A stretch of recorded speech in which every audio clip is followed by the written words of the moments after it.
that when I meet an expert or just a practitioner outside my field, I ought to defer. My expertise should produce humility. Just common sense.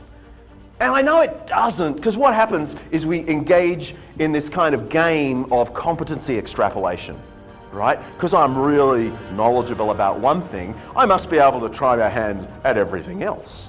Like the story of Muhammad Ali that I tell in the book. It's apparently a true story where he was flying for one of his heavyweight boxing champion bouts and got into severe turbulence, and the captain begged everyone to put their seatbelts on immediately, but he wouldn't do it.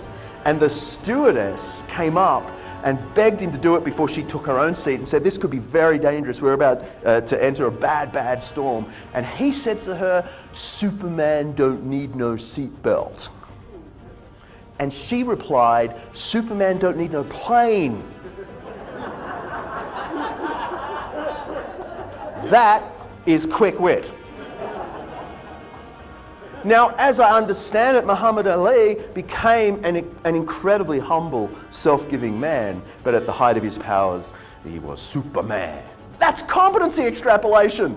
Because he could knock out everyone on the plane doesn't mean he could survive the eye of a storm in the plane. That's my point. And the thing is, people do it a lot.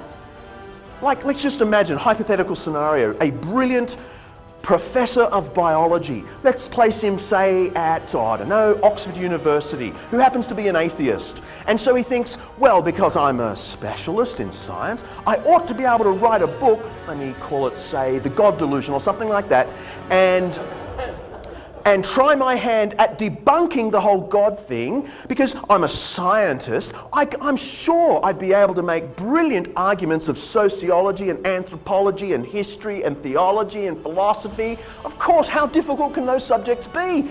I'm an expert. And make terrible, terrible mistakes that even atheist professors of philosophy say this is embarrassing that this book was written.